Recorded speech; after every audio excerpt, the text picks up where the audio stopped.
Hello everyone, welcome to our channel Topical Talks for a new tutorial video. And in this video, we will learn how to make a carry system in Roblox Studio.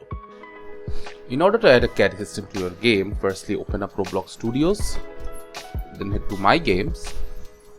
Now open up the game you want to add a carry system into. So I'll head into my test game and let it load.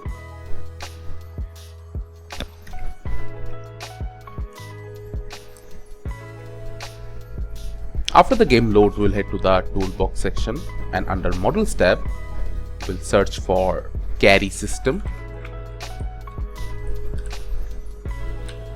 Then hit enter.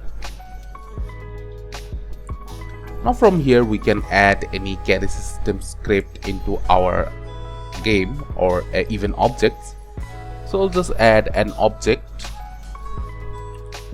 So here is the carry object. We need to take it out to the workspace section.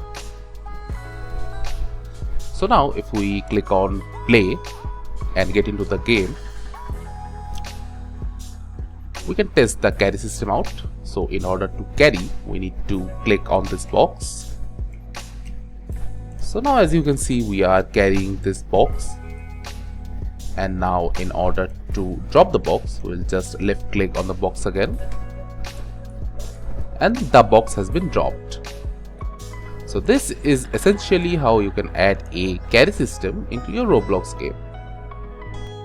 thank you again for watching the video. Make sure to like this video and subscribe to our channel, and see you in the next video.